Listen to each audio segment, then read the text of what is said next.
Alhamdulillahi Rabbil Alamin. Wa bihi nasta'inu ala umuri dunya waddin. Wa asyhadu an la ilaha illallah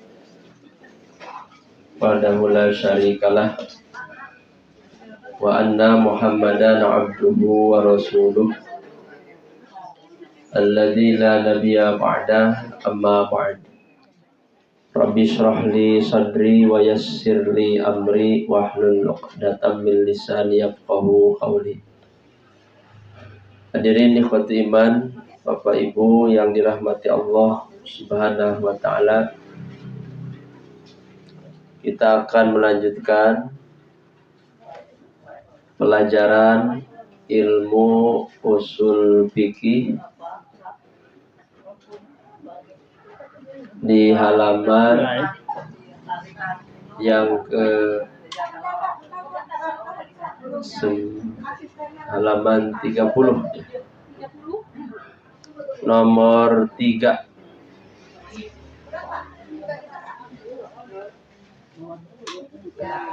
Judulnya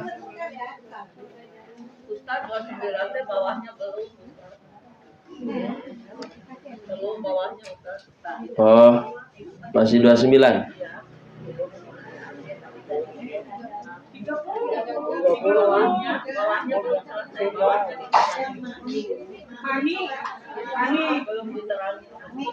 Belum dijelaskan.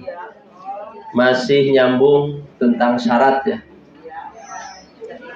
Dilihat dari segi sumbernya, nah itu ya. Syarat ada 2. Jadi syarat itu sudah kita bahas. Tidak ada syarat maka tidak ada hukum. Ada syarat belum tentu ada hukum. Jadi syarat itu sesuatu yang menjadikan sahnya sesuatu yang lain. Hukum suatu perbuatan dianggap sahih, dianggap sah apabila memenuhi syarat. Seperti kita melaksanakan ibadah itu kan ada syaratnya. Syaratnya itu adalah muslim. Karena itu sholat tidak wajib bagi kafir. Karena syaratnya itu harus muslim. Selain muslim juga harus mukallaf, harus baligh, harus berakal. Nah, di sini para ahli usul fikih membagi, ternyata syarat ada 2. Ada yang disebut syarat syar'i, ada yang disebut syarat ja'li. Jadi syar'i dan ja'li. Syarat syar'i adalah syarat yang ditetapkan oleh syariat, oleh Allah melalui Al-Quran dan hadis. Misalnya syarat-syarat yang ditetapkan pada akad, perpindahan milik, syarat-syarat di dalam ibadah, syarat dalam menegakkan hukum, dan sebagainya. Jadi syarat syar'i itu sumbernya dari siapa? Allah. Syar'i itu seakar kata dengan syariat. Syariat itu aturan yang Allah tetapkan untuk kebaikan hamba. Itu yang disebut syarat syar'i.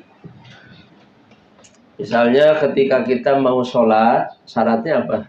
Syarat sholat harus wudu. Siapa yang menetapkan wudu? Allah. Berarti syarat syar'i. Selain wudu harus menutup aurat. Siapa yang menetapkannya? Allah. Berarti syarat syar'i. Juga harus menghadap kiblat. Siapa yang menetapkannya? Allah. Jadi syarat yang ditetapkan Allah disebutnya syarat syar'i. Demikian juga dalam ibadah lain ya, saum, kemudian di dalam zakat, kita harus memperhatikan syarat sah. Nanti ahli fikih membagi syarat sah dan syarat wajib. Syarat wajib itu berarti sebelumnya harus muslim, harus baligh, harus berakal. Nah, kemudian syarat sah. Yang kedua, ada yang disebut syarat ja'li, yang ditetapkan oleh mukallaf beserta kehendaknya. Jadi syarat ja'li ini dari Allahnya tidak ada, tapi manusia mengada-ada. Coba, hukumnya sunnah bid'ah, tergantung syaratnya. Kalau syarat yang ditetapkan menyalahi syariat, bid'ah namanya. Paham ya? Misalnya, tidak sah sholat tanpa kopiah. Cek tukang kopiah itu. Padahal tidak ada dalilnya. Nah, itu syarat ja'li yang bid'ah. Jadi bid'ah itu mengada-ada sesuatu yang tidak disyariatkan. Jadi hukum baru, syarat baru yang dari Allah dan Rasulnya tidak ada.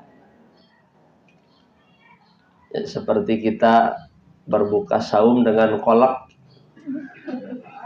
Itu syarat bukan? Bukan. Tidak perlu dijadikan syarat. Tisah buka lamun teku kolak. Nah, tidak ada. Ya. Tidak perlu dijadikan syarat. Karena syarat itu sangat menentukan. Kalau syaratnya dipenuhi, sah amal itu. Kalau syaratnya tidak dipenuhi, tidak sah. Nah, di sini contoh untuk syarat ja'li. Syarat yang ditetapkan seorang suami terhadap istrinya agar tidak mentalak. Nah, ini contohnya. Misalnya seorang calon suami istri sebelum berakad nikah masing-masing mengajukan syarat. Ya, syarat aja disebutnya. Di kita namanya apa? Perjanjian pranikah. Dalam syariat namanya syarat. Boleh gak itu? Dalam hadis, kalau urusan muamalah itu sesuai syarat-syarat yang diajukan. Kalau disepakati, disetujui. Kalau tidak, ya dipilih saja itu. Nanti ada hadis, al-mu'minun ala syurutihim. Orang beriman sesuai dengan syarat-syarat yang diajukan.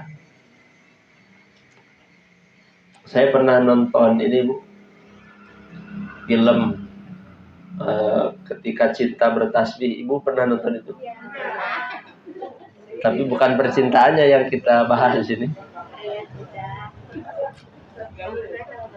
Sekali-kali nonton, Bu, yang itu. Tapi ada syarat ja'li yang ditemukan di film itu. Siapa perempuan itu, Bu? Anak. Ya, dan namanya kan perannya anak. Si laki-laki yang mau melamarnya namanya siapa, Bu? Hari Labde. Furqon. Furqon.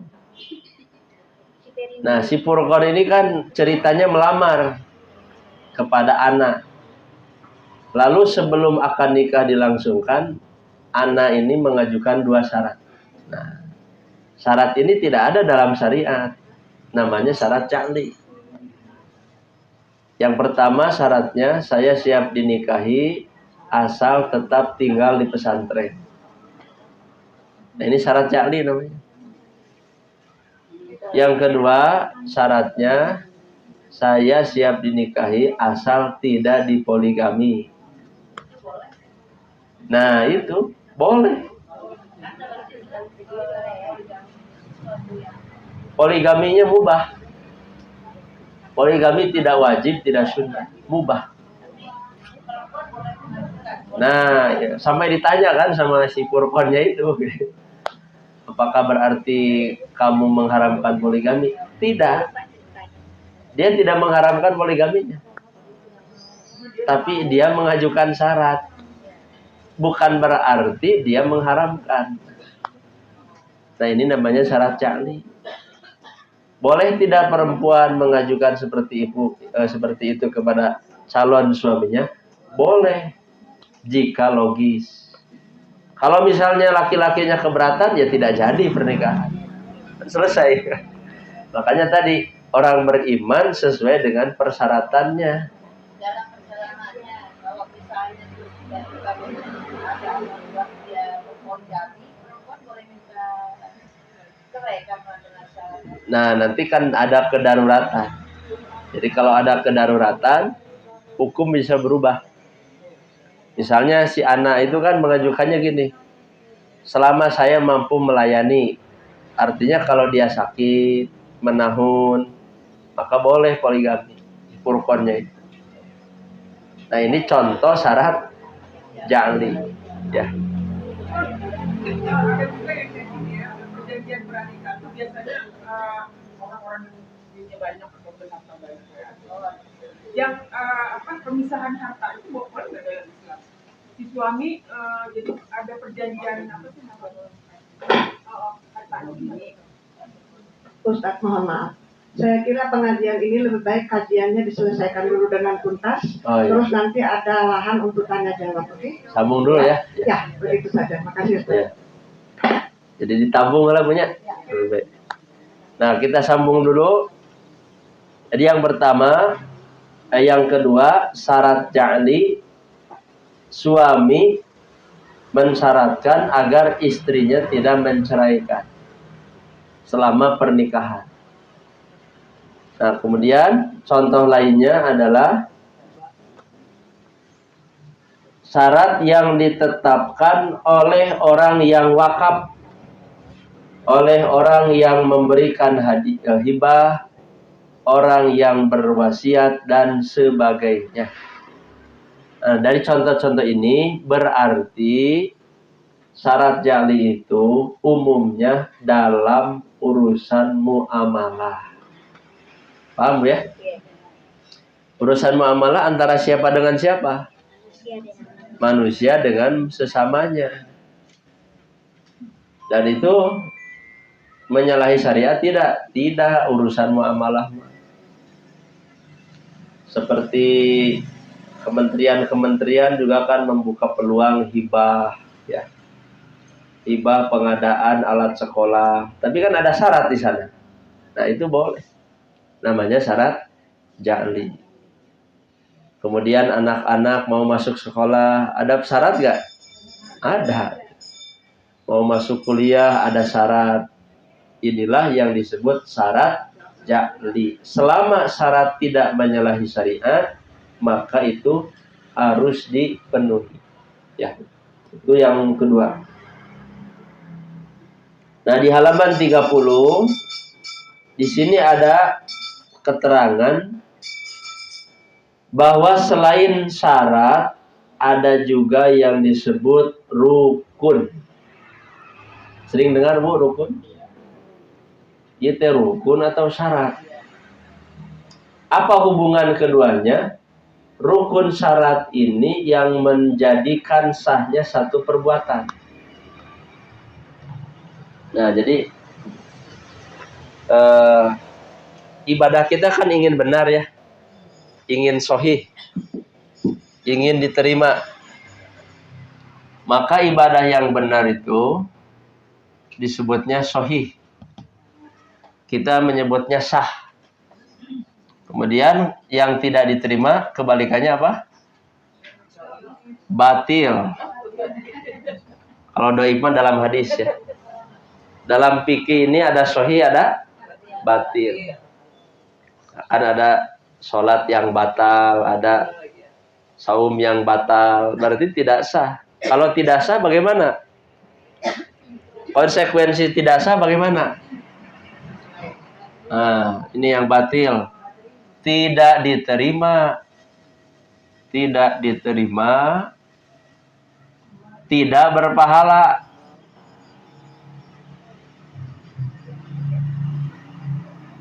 Tidak berpahala. Nah, kalau yang sahih berarti diterima ibadahnya di sisi Allah dan berpahala. Nah, yang disebut sahih itu apa? Ma yajtami'u, apa yang terkumpul padanya ar-ruknu wasyartu. Nah, itu definisi sahih. Jadi sahih itu satu perbuatan yang terkumpul padanya. Yang pertama apa? Rukun, yang kedua syarat. Nah, berarti kalau batil apa? Tidak terkumpul rukun dan syarat. Nah, itu hukum untuk perbuatan. Jadi perbuatan kita ada yang sahih, ada yang batil. Terpenuhi tidak rukunnya, terpenuhi tidak syaratnya. Kalau ternyata amal ibadah kita tidak memenuhi rukun, tidak memenuhi syarat, berarti ibadahnya batil. Contoh sholat terbuka aurat, tidak diterima. Mohon maaf, misalnya ibu-ibu sholat tidak pakai kaos kaki, terbuka, berarti tidak memenuhi syarat itu. Kenapa? Karena menutup aurat syarat. Sedangkan wanita itu seluruhnya adalah aurat kecuali wajah dan telapak tangan. Nah, hati-hati itu. Perempuan yang sholat tapi tidak menutup aurat berarti tidak memenuhi syarat.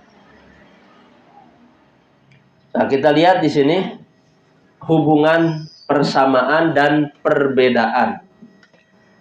Persamaan syarat dan rukun dari segi bahwa dengan ada keduanya, ada sesuatu yang lain secara syariat. Yang dimaksud sesuatu yang lain itu namanya sahih. Jelas ya? Jadi rukun dan syarat ini sama-sama yang menentukan sahihnya satu perbuatan. Perbedaannya, nah di sini perbedaannya adalah syarat merupakan hal yang di luar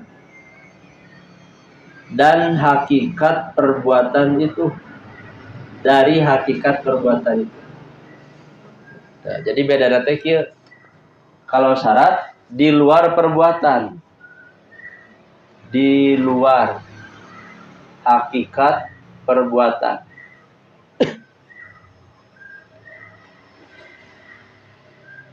Kebalikan di luar apa, Bu? Nah, berarti kalau rukun bagian di dalam perbuatan itu. Nah, itu bedanya. Makanya menutup aurat bukan bagian dari sholat. Kan itunya. Misalnya ini. 1.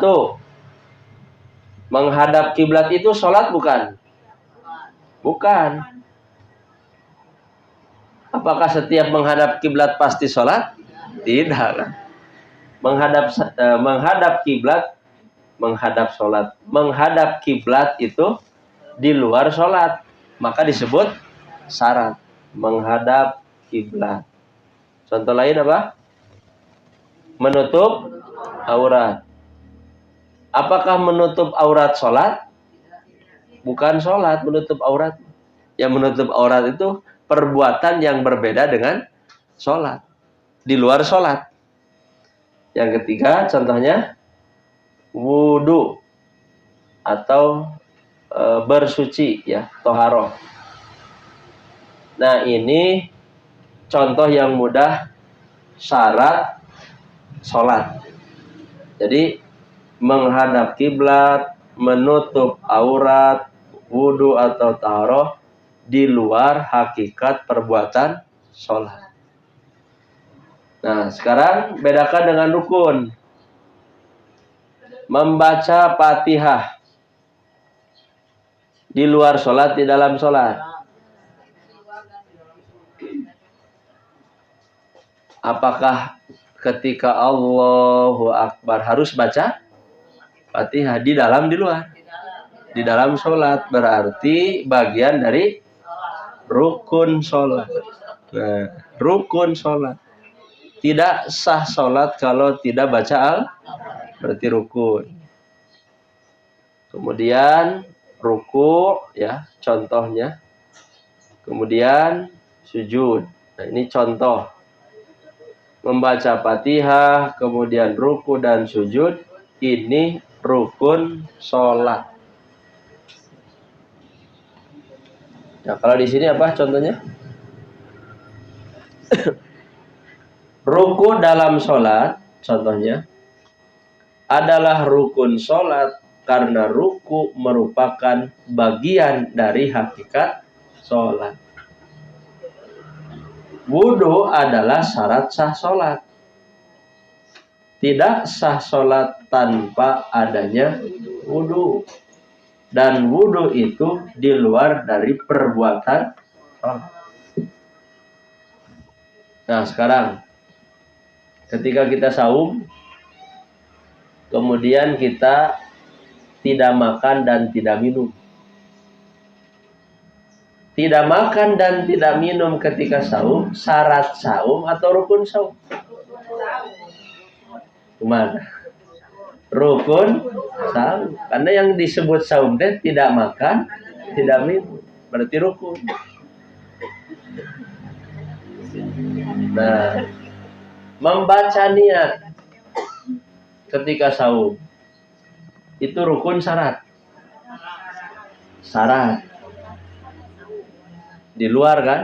Makanya sebelum saum kita sudah berniat. Sebelum saum itu pada saat sebelum subuh kita sudah berniat akan saum. Maka niat itu syarat.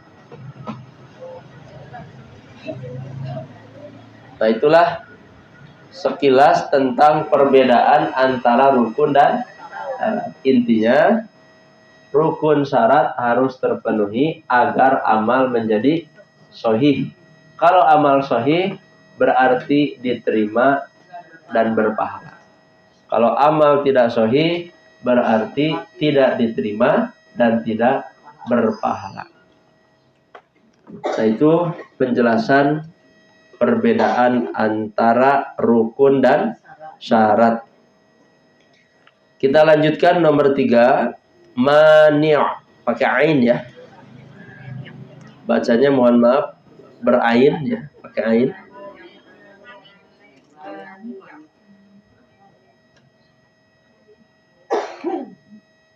Mani adalah al-mani'u, mani itu secara bahasa menghalangi, yang menghalangi. Secara istilah, ma yalzamu min wujudihi adamul hukmi, sesuatu yang mengharuskan dengan adanya tidak ada hukum. Kalau diringkas mah, ada dia tidak ada hukum. Karena ada si dia maka hukumnya tidak ada. Contoh, nah, supaya lebih jelas, misalnya perempuan yang haid. Dengan adanya haid maka tidak wajib sholat. Berarti haid disebut mani', penghalang. Contoh lain, adanya najis pada baju orang yang sholat. Dengan adanya najis maka tidak sah sholat. Itulah mani'. Harta simanya. Jadi karena ada dia maka tidak sah atau tidak ada kewajiban. hadas. Nah, hadas itu sebagai mani, penghalang orang untuk sholat. Najis, kemudian hadas, kemudian haid, itu bagian dari al-mani. Dalam pelajaran ilmu waris ada yang disebut mawani'ul irsi. Apa mawani'ul irsi itu? Penghalang waris. Mawani'ul irsi. Apa saja Bu yang menghalangi waris? Satu, apa? Membunuh, pembunuhan. Yang kedua apa? Berbeda agama. Berbeda agama. Ini jadi mani', penghalang. Yang ketiga, perbudakan. Nah, ini dalam ilmu waris disebut mawani'ul irsi. Waris menjadi batal, ya. Hukumnya menjadi tidak ada kalau ada penghalang. Maksud pembunuhan di sini ada yang membunuh dari kalangan ahli warisnya, bukan dibunuh oleh orang lain, ya. Ya.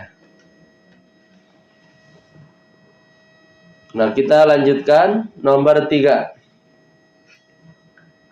Apa perbedaan antara hukum taklifi dan hukum wad'i?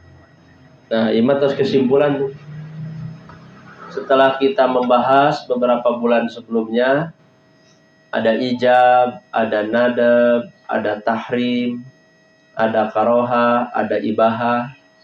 Itu macam-macam hukum taklifi. Kemudian hukum wadi ada sabab, syarat, dan mani. Nah, kira-kira apa perbedaan di antara keduanya?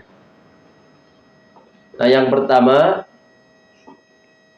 hukum taklifi itu menuntut melakukan sesuatu dan meninggalkan, atau membolehkan mengerjakan dan meninggalkan sesuatu. Jadi taklif itu kan secara bahasa apa? Memberi beban, memberi tugas agar dikerjakan. Itu taklif namanya. Hanya yang namanya taklif ya harus dikerjakan atau ditinggalkan. Ketika wajib berarti harus dikerjakan. Ketika sunnah harus dikerjakan. Ketika haram harus ditinggalkan. Ketika karoha harus ditinggalkan juga. Tapi tidak tegas. Contoh yang makruh Bu ini Bu. Ini contohnya makruh ya. Kata Ummu Atiyah, kami perempuan dilarang mengantarkan jenazah. Tapi larangannya tidak tegas. Hukumnya haram atau makruh? Jadi para wanita mendatangi ke kuburan, mengantarkan jenazah, hukumnya makruh. Karena hadisnya kami dilarang, tapi larangannya tidak. Oh, berarti makruh. Itu taklifi, ya. Kemudian ada lagi hadis lain, misalnya kata Rasul, kami pernah melarang ziarah kubur. Jadi ziarah kubur itu awalnya dilarang, tapi kemudian Rasul memerintah, fazuruhal an. Sekarang silahkan kalian ziarah kubur. Awalnya dilarang, kemudian diperintah. Hukumnya jadi apa? Mubah. Adanya perintah setelah larangan adalah mubah. Jadi ziarah kubur teh mubah. Nah, di kita ya, mudah-mudahan Bapak Ibu bantunya. Jadi tradisi ziarah kubur mana? Makam utami nama pas usum lebaran. Eta teh asa wajibnya. Tadi daerah mana Bu? Kita daerah Cinaraga. Eta sok rame menjelang naon Bu? Ramadan ya. Seolah-olah jadi syarat gitu. Seolah-olah sesuatu yang harus. Termasuk setelah lebaran datang ke kuburan.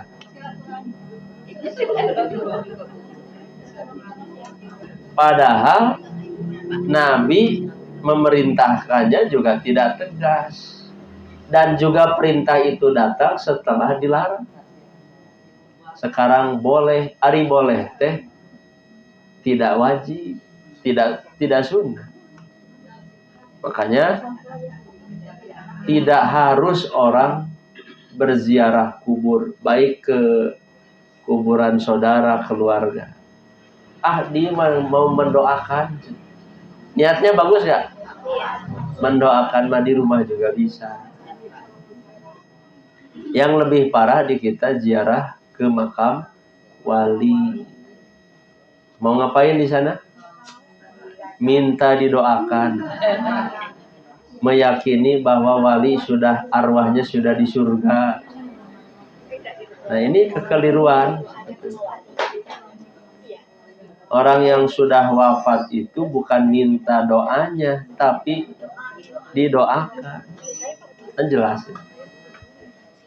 Nah, itu contoh taklifi ya. Nah, sedangkan dalam hukum wad'i hanya sebatas menjelaskan ada sebab bagi adanya sesuatu yang lain, ada syarat ataupun penghalang bagi sesuatu itu, agar mukallaf mengetahui kapan ditetapkan dan kapan tidak ada. Jadi kalau hukum taklifi, hukum wad'i itu hanya sebatas tanda saja. Kalau mau sholat, tunggu sebabnya. Datang waktu sholat. Kan kita sholat karena ada sebab. Terus tekiat hayang saum Ramadan, kayak ngantosan Ramadan. Sebabnya, wajibnya saum Ramadan, sebabnya masuk bulan Ramadan. Itu sebab. Jadi hukum wad'i itu hanya sekedar memberitahu, memberi tanda adanya kewajiban ini, ada sebab ini. Agar sah perbuatan ini harus memenuhi syarat. Kalau ada mani, tidak perlu dikerjakan. Nah, itu logika hukum. Ya. Jadi ketika kita akan melakukan satu kewajiban, tunggu dulu sebabnya. Terus tekiat hayang sholat duhur jam 10 sah. Antosan itu sebabna can aya. Ya. Saking sumangetna tidak wudu heula, wah itu salah. Kecuali kalau memang sholatnya sholat selain sholat duhur. Mau sholat, mau menenangkan pikiran, kebetulan waktu duha ada sebab, berarti sholat, niatnya sholat duha. Di malam hari berarti niatnya sholat tahajud, sholatul lail, qiyamul lail. Jadi itu ada sebab, ada syarat dan ada mani'. Kemudian bagian B. Yang dibebankan pada hukum taklifi adalah perkara yang mampu dilakukan atau ditinggalkan oleh mukallaf. Jadi kalau hukum taklifi itu konsekuensinya pasti mukallaf mampu. Mungkin tidak Allah memerintah yang mukallaf tidak mampu. Bertentangan dengan ayat Quran. Apa ayatnya, Bu? La yukallifullahu nafsan illa dalil. Tidak mungkin Allah membebani seseorang kecuali sesuai dengan kemampuan. Makanya dari ayat ini kita banyak mengambil hikmah ya. Ternyata syariat Islam itu tidak sulit. Inna dina yusrun. Inna dina yusrun. Inna dina yang dalam Islam juga ada. Kata Nabi, sesungguhnya agama itu mudah. Apapun taklif dari Allah kepada hamba, pasti mampu dilakukan. Makanya Bu, kita pernah bahas ya, pertemuan-pertemuan sebelumnya. Ibadah itu kan nomor 3. Jadi ibadah itu nomor satunya apa? Iman. Nomor 2-nya ilmu. Ibadah itu nomor 3. Jadi ketika orang mau ibadah, jangan terlalu bersemangat tanpa dasar iman dan tidak tahu ilmu. Nah sekarang logikanya, orang yang mengimani satu ibadah,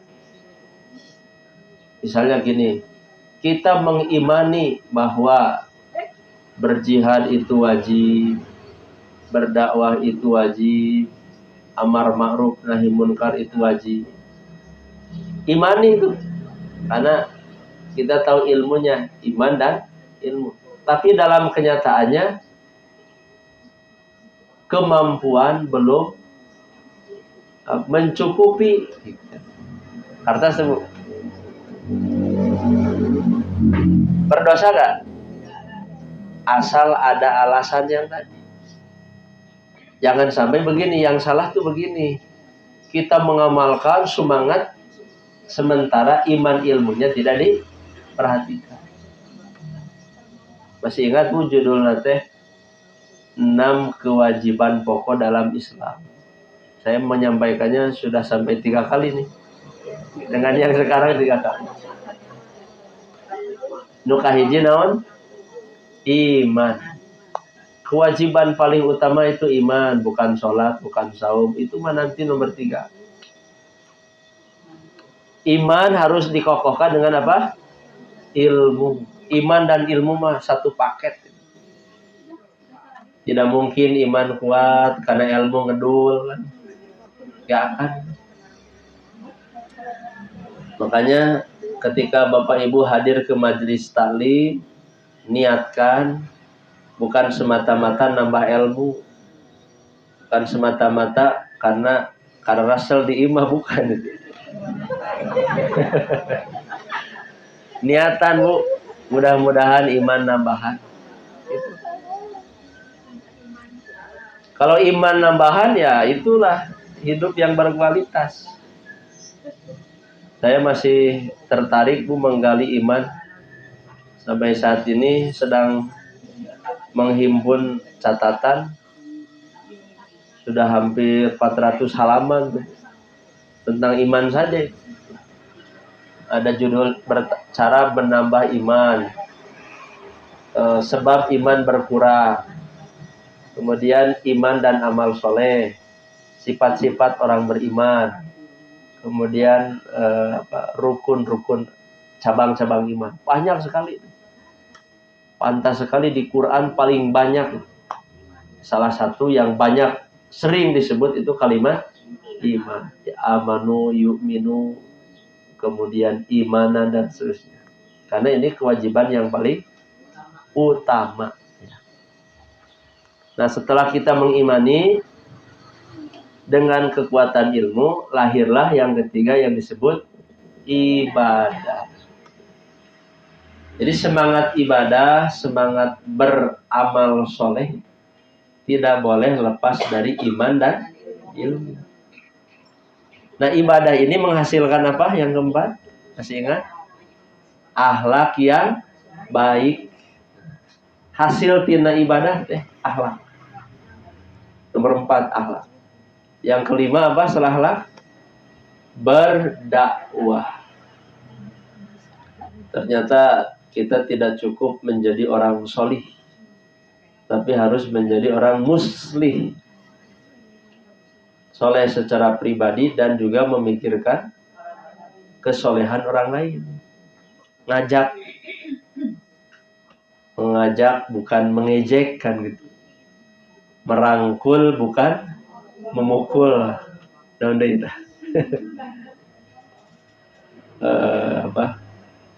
Itu dakwah. Puncaknya apa?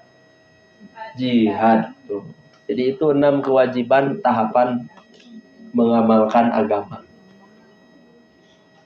Selanjutnya di sini keterangannya, sedangkan dalam hukum wad'i tidak disyaratkan harus ada kemampuan mukallaf. Karena itu hukum wad'i ada yang mampu dilakukan mukallaf, ada yang di luar kemampuan mukallaf. Seperti menghadap kiblat mampu tidak? Mampu. Menutup aurat? Mampu. Wudu? Nah, ini berarti mampu. Ada yang tidak mampu? Ada. Apa? Maksudnya sebab itu tidak mampu kita lakukan. Mengatur waktu. Kan tidak mampu orang mengatur waktu. Sekalipun kita ingin bertemu dengan Ramadan, yang kewe ngantosan. Itu di luar kemampuan mukallaf. Kemudian mengatur waktu sholat, ya. Termasuk dalam urusan mendapatkan harta waris. Kahoyong nama orang teh ahli waris tiru beunghar kan? Kahoyong. Kenyataannya misalnya tidak. Nah, maka itu di luar kemampuan mukallaf. Ya. Berikutnya kita sambung tema yang baru, yaitu al-hakim. Hakim itu artinya yang menetapkan hukum. Jadi ada hakim, ada hukum, ada mahkum bih, ada mahkum alaih. Nah, kita tulis ya.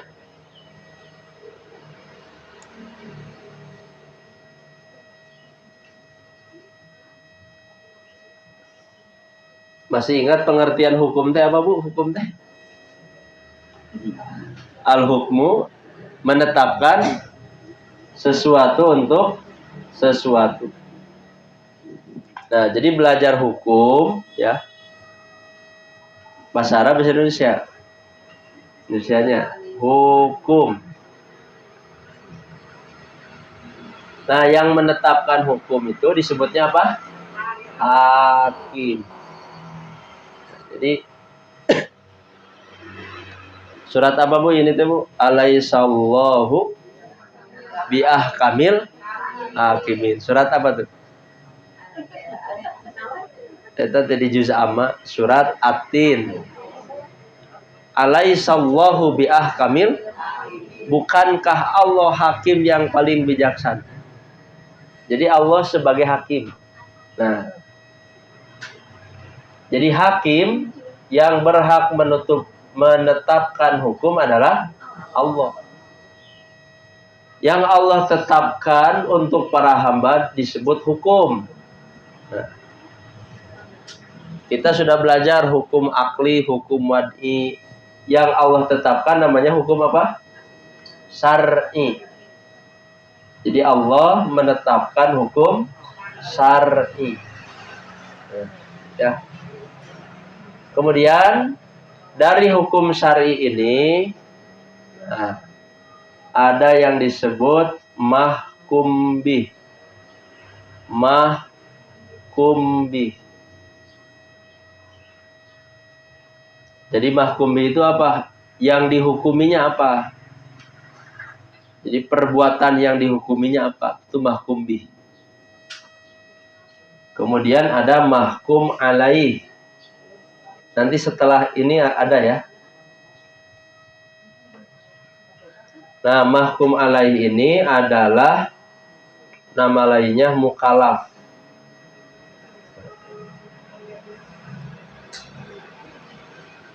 Jelas, Bu? Coba ulangi ini. Yang harus kita amalkan dalam hidup kita sebagai muslim adalah hukum syar'i.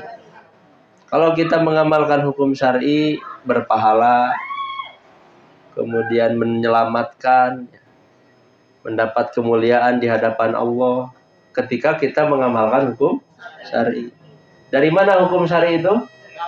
Dari Allah. Maka Allah disebut hakim. Alaihissallahu biahkamil hakim. Dalam ayat lain, inil hukmu illa lillah. Hukum itu hanya milik Allah. Nah, ini harus yakin. Nah, hukum syar'i yang datang dari Allah itu berisi mahkum bih. Nah, mahkum bih ini apa? Sekumpulan perbuatan. Nanti sekumpulan perbuatan yang Allah perintahkan, ada yang wajib, ada yang mandub, ada yang haram, ada yang makruh, ada yang mubah. Nah, yang kemarin kita belajari itu istilahnya ijab. Ini mah dalilnya. Jadi dalilnya ada ijab, ada nadab, ada tahrim, ya. Kemudian ada karohah, ada ibahah. Ibahah. Jadi ini berkaitan. Kalau ijab berarti dalil Quran atau hadis yang mewajibkan. Hukum perbuatannya disebut wajib. Apa yang termasuk kategori wajibnya? Banyak di sini kan. Ada sholat, ada zakat, ada saum. Yang kita sudah tahu. Ketika dalilnya nadab, perbuatannya disebut mandub. Apa yang termasuk mandub? Salat sunnah, saum sunnah, sedekah sunnah. Di sini banyak. Kemudian kalau dalilnya tahrim, hukum perbuatannya disebut haram. Kemudian kalau dalilnya karohah, hukumnya disebut makruh. Dalilnya ibahah, hukumnya disebut mubah. Nah, ini hukum untuk setiap perbuatan. Tuh. Perbuatan mukallaf. Nah, mukallaf itu siapa? Nah, ini mahkum alaih. Apa mahkum alaih teh? Mukallaf. Siapa yang harus mengamalkan ini? Disebutnya apa? Mukallaf. Kartusnya. Jadi hakim, Allah menetapkan hukum syariat. Kemudian hukum syariat ini oleh ulama dibagi menjadi 5. Jadi 5 ini menurut ulama usul fikih. Kita tinggal mengkonsumsinya. Jadi bukan dari Allah, bukan dari Rasul kesimpulan ini ya. Tapi dari para ulama. Nah, dari hukum ini yang wajib mengamalkannya disebut mahkum alaih. Nah, nanti siapa mukallaf itu? Kita bahas nanti. Siapa yang wajib terkena hukum? Nanti misalnya persoalannya bagaimana hukum syariat bagi orang yang gila gitu ya. Bagi anak kecil, bagi orang yang dalam keadaan terpaksa, bagaimana kalau orang lupa, bagaimana kalau orang dipaksa, bagaimana kalau tidak tahu hukum. Ini dalam persoalan mahkum alaih.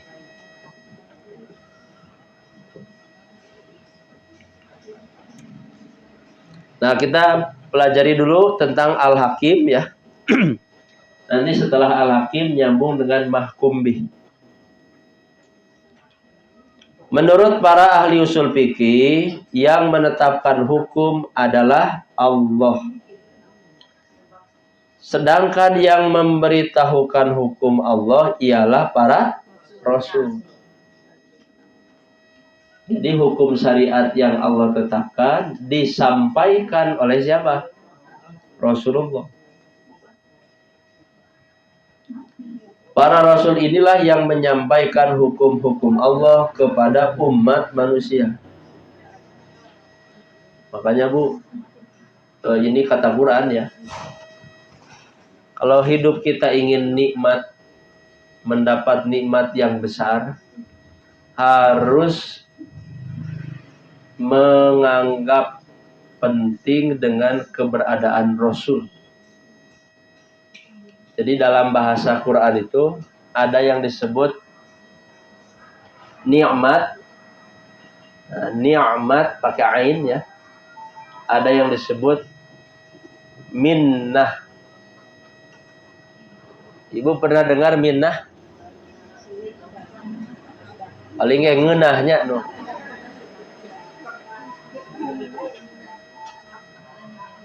Jadi bukan ngeunah, minnah. Nah, kalau kita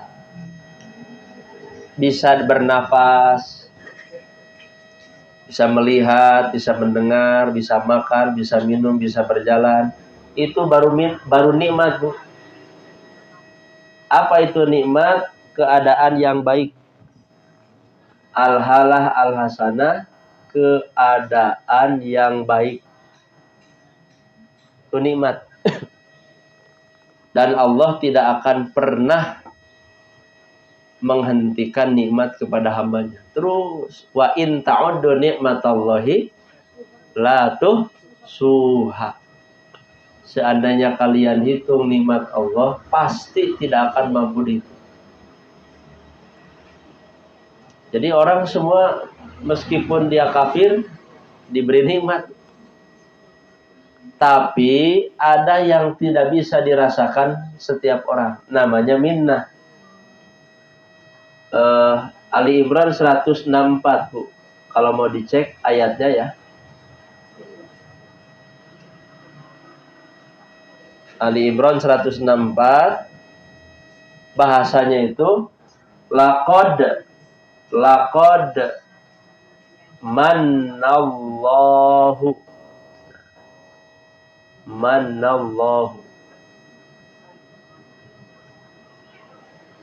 Jadi minnah itu dari kata manna. Nah ini, Bu.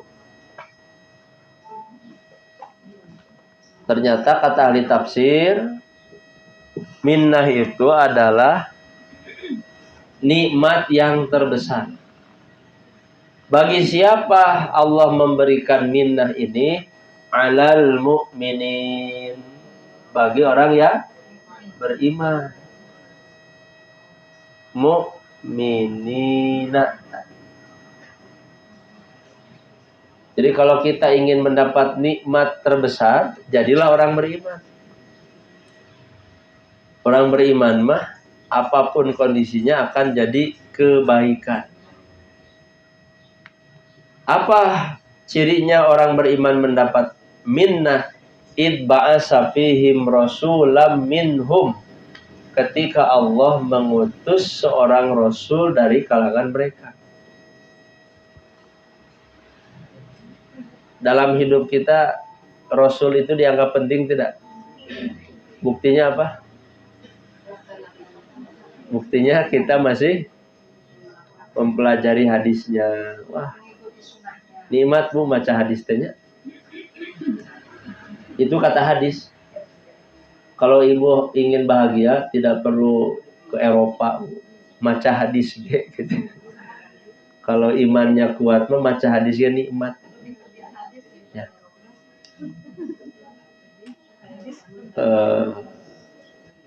Saya cerita sedikit tentang kisah Mus'ab bin Umair.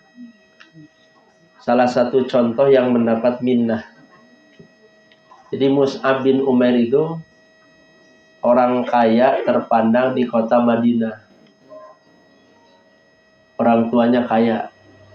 Ketika datang Muhammad Rasulullah, ternyata Mus'ab bin Umair lebih tertarik terhadap ajaran Nabi Muhammad. Sampai dia rela meninggalkan kemewahan hidup. Jadi orang kaya, orang terpandang. Lalu datanglah seorang Muhammad Rasulullah.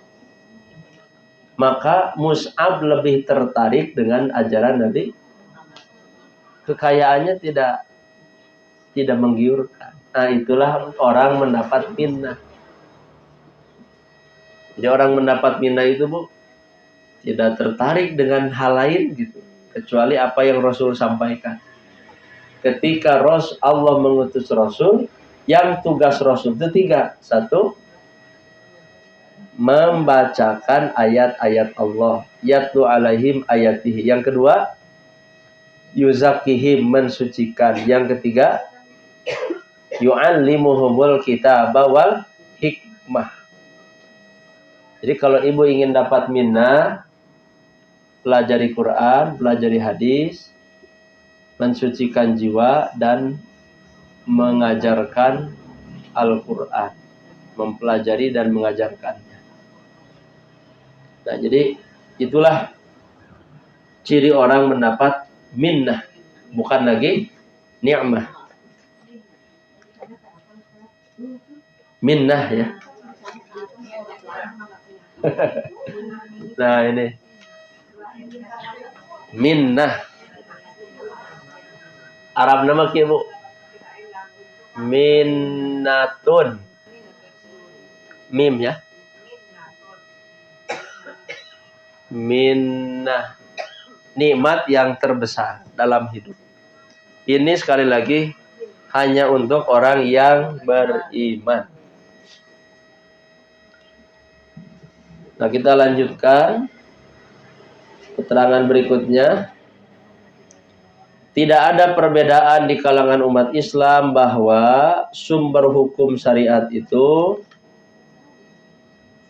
bagi seluruh perbuatan mukhalaf adalah Allah. Jadi sumber hukum itu dari siapa? Dari Allah.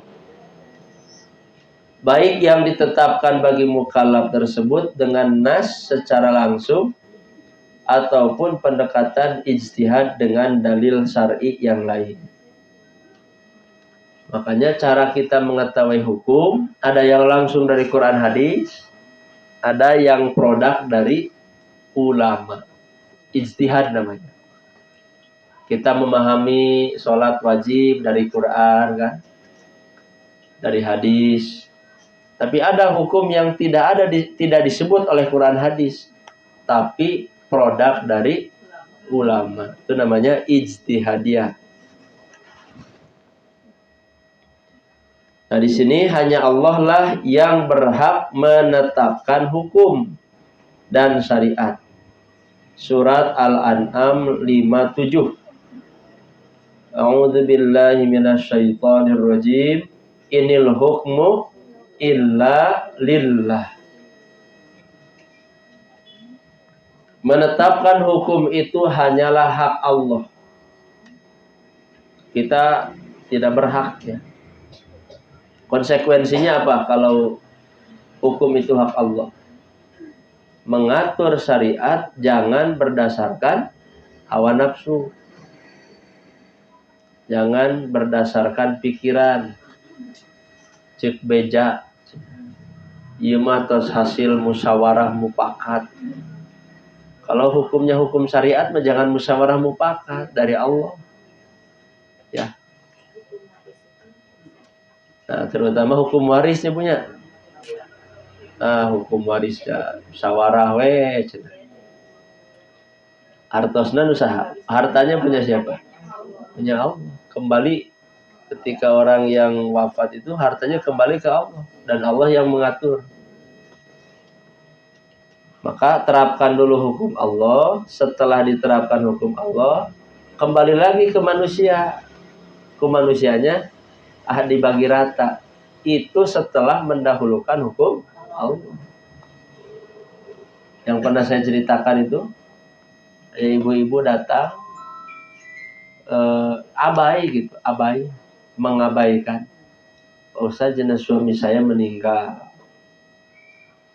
Kemudian ya saya mah terserah anak saja. Saya istri keduanya,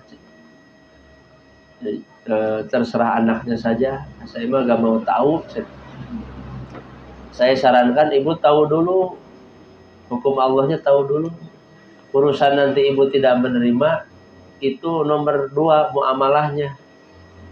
Jadi dalam membagi waris itu ada aspek ubudiyah, ada aspek muamalah.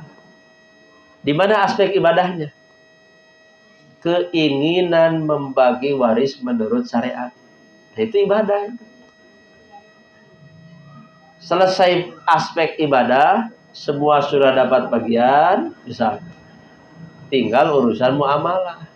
Ada urusan muamalah mah, silakan diatur lagi.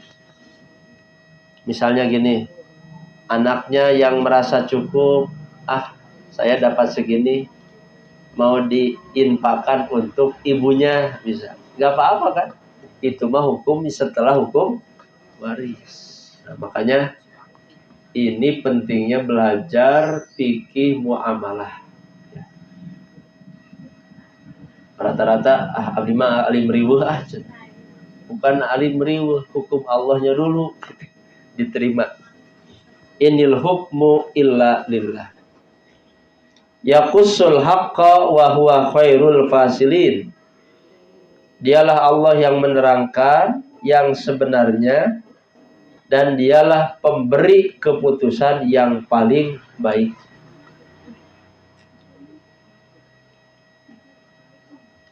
Para ulama juga tidak ada perbedaan pendapat bahwa tugas para rasul adalah menyampaikan hukum yang dikehendaki Allah kepada hamba.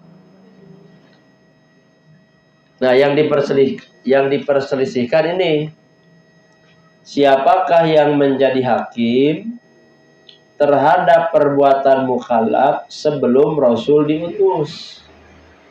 Tadi dimasalahkeun teh ieu, Bu. Berarti emutan mah. Jadi kieu, Bu. Bagi kita yang tahu hadis gak masalah. Kembali hukumnya ke Quran hadis. Yang jadi masalah, tapi ini bukan menimpa kita sebetulnya.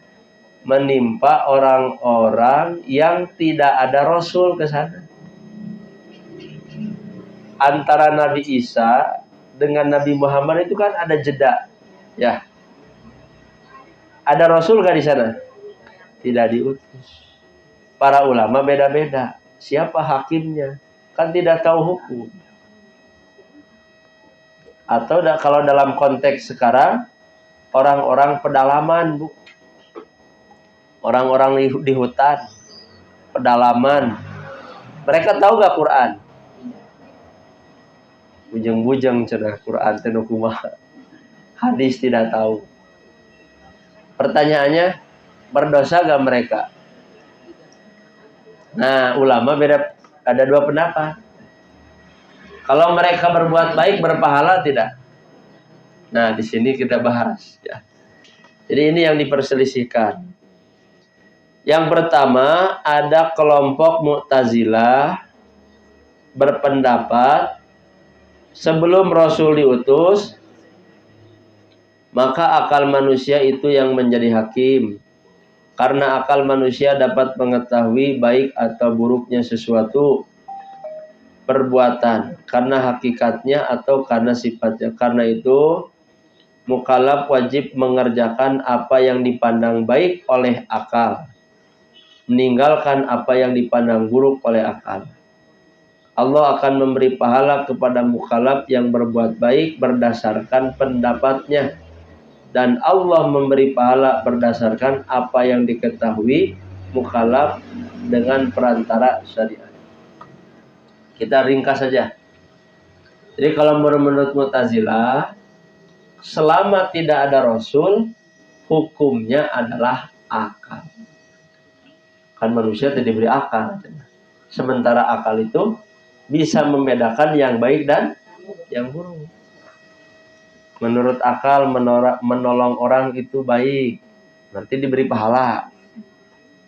Menurut akal membunuh, menzalimi orang itu buruk. Ketika dikerjakan berarti berdosa. Itu menurut siapa? Mu'tazilah. Jadi Mu'tazilah ini terlalu mengagungkan akalnya. Harus masuk akal. Mun teu masuk akal tong ditarima, itu Mu'tazilah.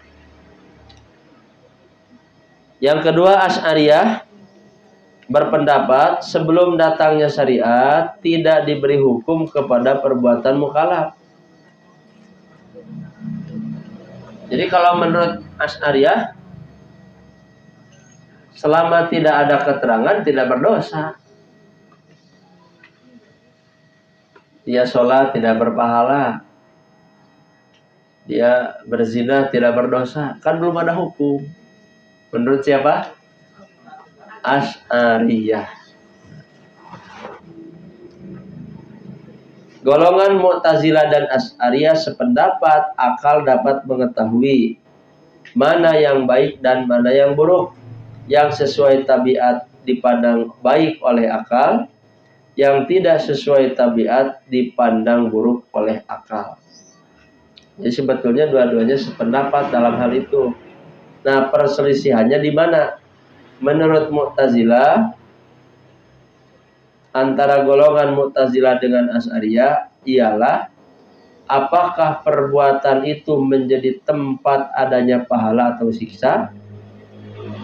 Tergantung pada perbuatan, walaupun syara belum menerangkannya. Nah, kita mau Mu'tazilah atau Asy'ariyah? Kita mengikuti jumhur. Ibu pernah dengar jumhur? Siapa jumhur teh?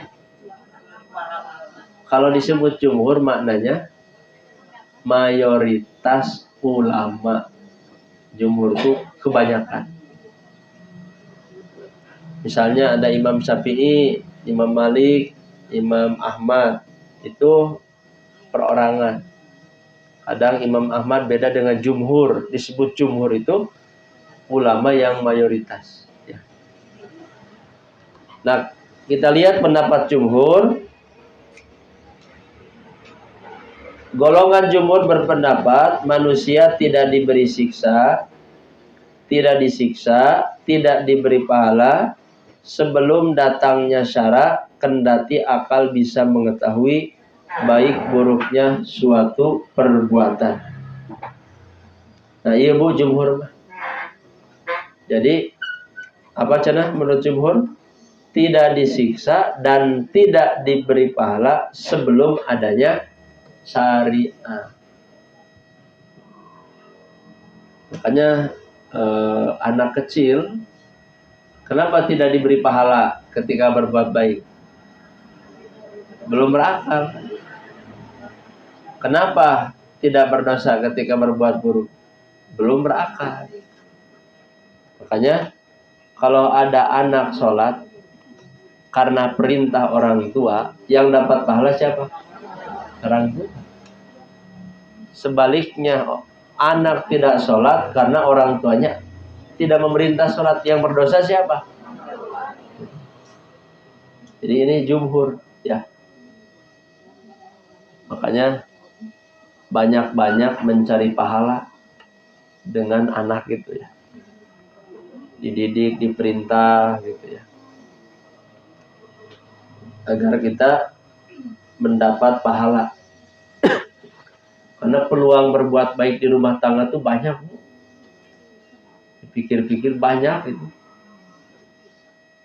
Misalnya berapa Bapak Ibu mah sanes seluruh putra di tos incuan maksudnya. Bapak Ibu memerintah cucu untuk sholat, bayangkan sehari 5 kali, berarti 5 kali pahala. Kemudian selain memerintah sholat, mengajarkan bacaan Quran, bacaan sholat. Jadi peluangnya banyak.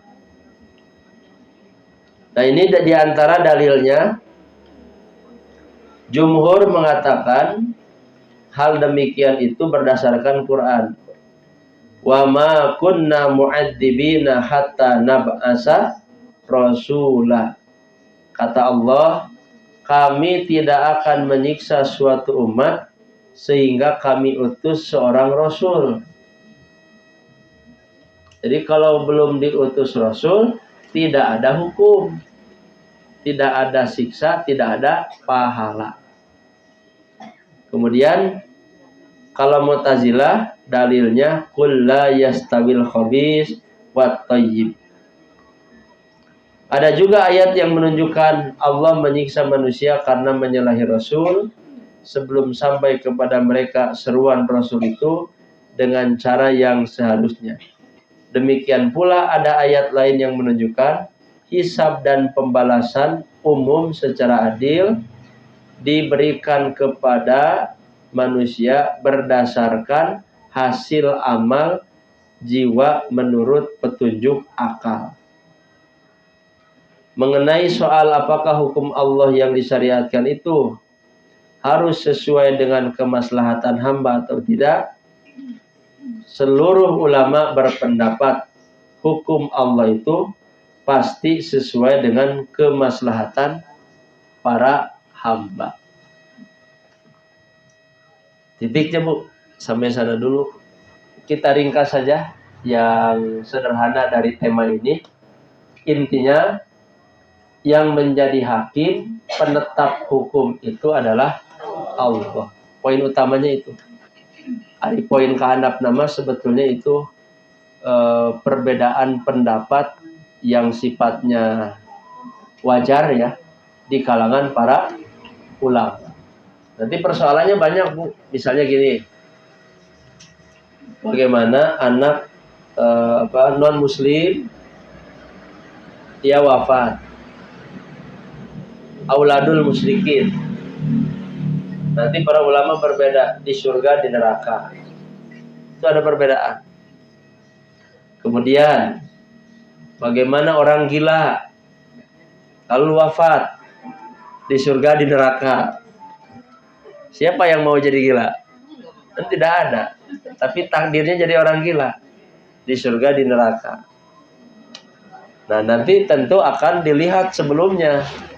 Karena Allah jelas menilai hamba itu famaya bal misqala dzarratin wa yaraya. Misalnya gini, dia gilanya dari usia berapa? Misalnya dari 40 tahun sampai 50 tahun. Lalu wafat. Dari 1 tahun sampai 40 tahunnya ada kebaikan nggak? Ada keburukan nggak? Itu dihisab nggak? Dihisab. Jadi kan ada nggak orang gila seumur hidup? Biasanya enggak kan? Jadi sejak lahir ya gila gitu. Kan nggak ada.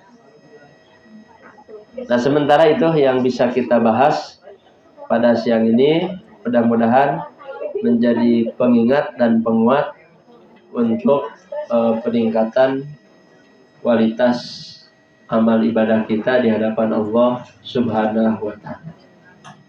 Untuk selanjutnya maka kurang lebih ada 10 menitannya untuk tanya jawab.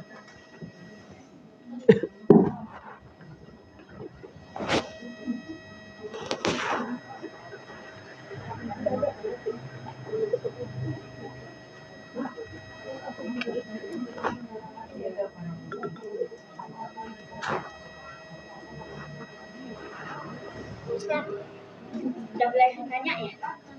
Itu kalau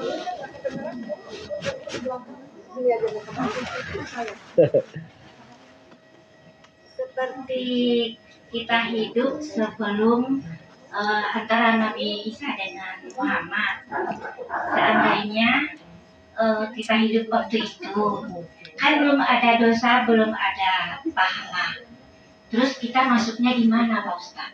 Apa udah bisa masuk surga? Apa gimana tuh? Assalamualaikum. Seandainya ya. Ya kan sudah lewat. Ya. Kita sudah lewat. Satu-satu dulu atau ditampung? Enggak ditampung, enggak.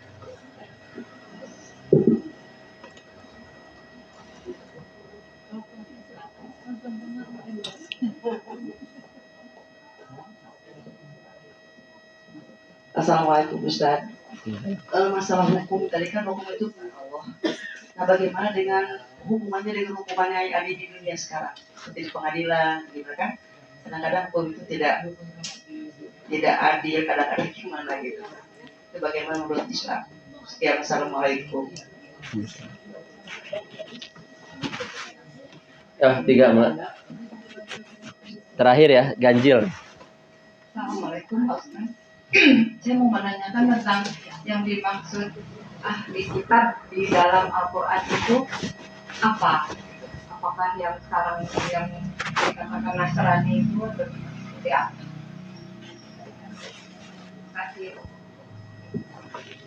Yang pertama, bagaimana kondisi umat antara Nabi Isa dan Nabi Muhammad. Para ulama menyebutnya masa fatroh ya Bu. Masa fatroh. Fatroh itu jeda tidak ada Nabi. Kalau tadi menurut jumhur jelas ya. Kalau kita berpegang pada jumhur, tidak ada siksa, tidak ada pahala. Bagaimana nasibnya? Wallahu a'lam. Hanya kita termasuk umat yang mana? Kita dan manusia sampai hari kiamat termasuk orang yang diutus kepadanya Rasul, yaitu Nabi Muhammad, sekalipun tidak sejaman, tidak bertemu, tapi hukumnya ada nggak? Ada. Sesuai jaminan Allah kan? Inna nahna nazzalna dzikra wa inna lahu lahafizun. Sesungguhnya kamilah yang menurunkan Al-Quran dan kami yang menjamin. Jadi sampai hari kiamat Quran itu tersebar ya. Dan manusia tidak bisa berhujah lagi di hadapan Allah. Makanya nanti setiap rasul itu Allahumma shahad, minta dijadikan saksi. Allahumma shahad, ya Allah saksikanlah bahwa Rasul sudah menyampaikan. Itu yang pertama ya. Intinya kalau masa fatrah kembali kepada pendapat jumhur. Yang kedua, hukum yang dibuat oleh Allah namanya hukum syar'i. Kalau hukum yang disusun dibuat oleh manusia, istilahnya itu namanya nizam. Ya. Ada yang disebut ini Bu, nizam. Nizam itu apa? Secara umum peraturan. Pertanyaannya, boleh gak manusia buat peraturan? Boleh. Di kita, di negara Indonesia, apa sumber hukum tuh? Undang-undang, terus nanti Bu KUHP, apalagi? Nah ini buatan siapa ini? Disebutnya nizam. Nah bolehkah? Boleh. Tapi sebagai sumber utamanya tetap agar ada kemaslahatan yang hakiki, membuat nizam harus sesuai dengan Quran dan Sunnah. Itu ya. Alhamdulillah sebetulnya kita patut mengapresiasi secara berlahan, secara bertahap hukum-hukum syariat Islam kan sudah masuk ke dalam hukum positif di Indonesia. Sekarang ada peraturan wakaf kan sudah masuk, kemudian apalagi ya zakat, ya, waris, pernikahan kan sudah masuk. KUHP kompilasi hukum Islam. Tapi kalau secara detailnya saya tidak tahu pasal dan ayatnya tidak tahu itu. Hanya itu upaya para ulama. Adanya bank syariah kan sekarang. Itu bagian dari perjuangan memasukkan hukum syariat dalam undang-undang. Nah, jadi itu hubungannya. Sumber Islam tetap kita sebagai muslim, ada kita sebagai muslim wajib mengikuti aturan Islam. Ada kita sebagai warga negara. Sampai ada nyanyinya Bu, padamu negeri apa itu?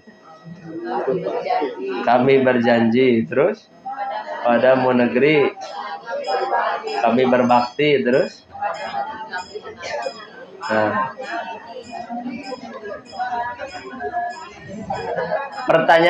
pertanyaannya, itu syirik gak? Padamu negeri kami mengabdi. Syirik gak itu? Tergantung niat, benar. Kalau orang mengatakan demikian atas dasar karena dia sebagai warga negara Indonesia, itu syirik. Tapi kalau orang mengatakan demikian atas dasar karena Allah juga memerintahkan. Allah memerintahkan nggak? Apa dalilnya? Inni ja'ilun fil ardi khalifah. Kita ini khalifah. Selain sebagai warga negara Indonesia, kita itu khalifah Allah. Khalifah itu apa? Pengganti wakil Allah di muka bumi. Punya tugas, apa tugasnya? Memakmurkan, menjaga kelestarian, merawat lingkungan, tidak merusak. Jadi kata-kata itu bagi orang yang bertauhid, bukan karena saya warga Indonesia, karena saya hamba Allah, gitu. Karena saya khalifah. Nah, makanya lebih jauhnya ada istilah abdi negara, ya. Apa abdi negara teh? PNS ya. Boleh gak jadi PNS? Boleh sebagai kasam saja gitu. Tapi tetap dasar utama jadi mengabdi kepada negara ataupun bekerja kepada manusia boleh. Tapi jangan lupakan tauhid. Jadi apapun amal kita yang hubungannya dengan manusia, nilai utamanya tauhid. Makanya mari kita gali kembali la ilaha illallah. Ini nih, ini kalimat yang begitu istimewa ya. La ilaha,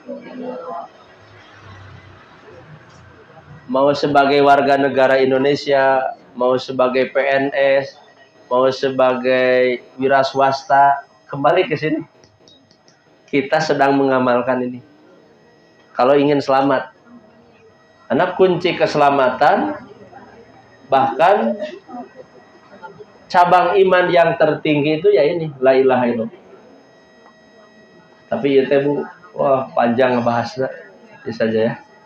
Itu kesimpulannya.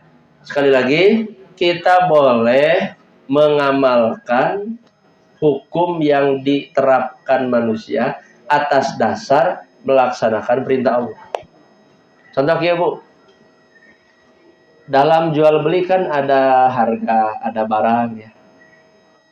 Lalu si pembeli bertanya, ini berapa harganya? 100.000. Kita jangan bertanya, mana dalil Qur'annya ya harga 100.000. Pertanyaan yang konyol kan? Nah, misalnya barang itu dihargai 100.000, kita terima nggak? Kenapa kita harus menerima? Ayat Qur'annya singkat, aufu bil uqud.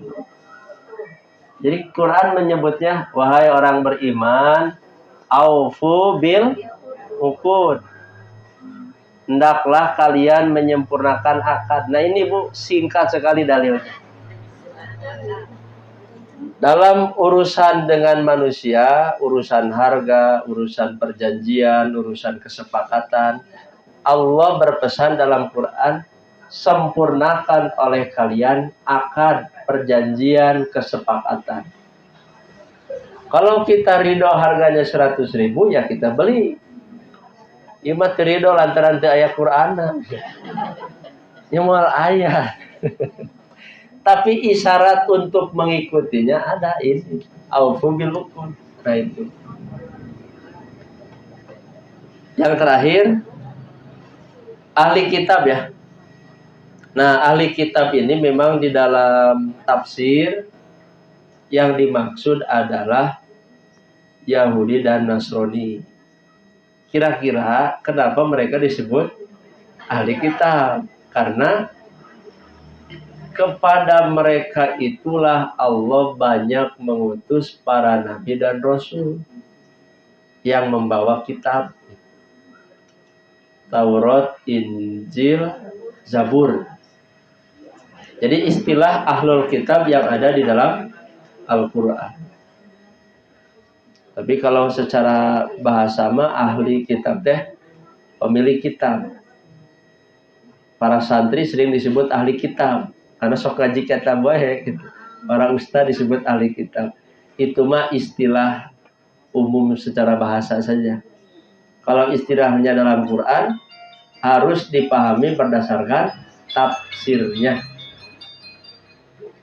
Lalu bagaimana dengan orang-orang yang sekarang yang agamanya non-muslim? Sebetulnya sudah ada isyarat. Mereka pun harus mengikuti Nabi Muhammad. Mengakui Muhammad sebagai Rasul Allah, Nabi terakhir. Itu mah sebentar. Karena ahli kitab itu, Yahudi Nasrani itu banyak melakukan tahrif. Tahrifnya apa? Penyimpangan-penyimpangan. Kita kan tidak tahu Injil yang benar, yang asli yang mana, kan gitu. Tapi yang pokok, Injil Taurat yang asli mustahil isinya bertentangan dengan Quran. Itu mustahil. Di surat namanya musaddikon kan? Quran itu musaddikon, membenarkan kitab sebelumnya. Jadi kalau isinya Taurat Injilnya yang asli, mustahil isinya berbeda dengan Al-Quran. Nah, makanya apakah kita wajib mempelajari Taurat Injil? Wajib tidak? Quran ke cantamat kan ya? Quran ke lega kene. Hanya secara umum gini. Dalam surat Al-Baqarah kan walladzina yu'minuna bima unzila ilaika wa ma unzila. Kita tetap wajib mengimani kitab yang Allah turunkan kepada Nabi Muhammad, Al-Quran, dan kitab yang diturunkan sebelummu. Maksudnya apa? Taurat, Injil, dan Zabur. Bedanya apa mengimani Quran dengan kitab sebelumnya? Kalau Quran imani secara rinci, tafsili. Kalau kitab sebelumnya imani secara ijmali. Ijmali itu garis besarnya. Tidak berdosa kita tidak tahu secara rinci isinya apa, kecuali kalau ingin menjadi ahli di bidang itu, ya. Mau jadi spesialis, ingin mengetahui sejarah Injil dan Taurat yang asli. Tapi bagi yang tidak akan mendalami tidak wajib. Nu wajib mah mengimani Al-Quran secara detail. Ayat per ayatnya dibaca, dipahami, diimani, diamalkan. Itu barangkali yang bisa dijawab ya. Tidak ada lagi mungkin ya. Sementara kita cukupkan dulu pertemuan hari ini dengan tambahan sesi tanya jawab. Mudah-mudahan apa yang disampaikan bermanfaat bagi kita semua, menjadi ziyadatul ilmi, tambahan ilmu untuk taqwiyatul iman, menguatkan dan mengokohkan keimanan. Aqulu qouli hadza wa astaghfirullah li wa lakum wal 'afwu minkum. Wassalamualaikum warahmatullahi wabarakatuh.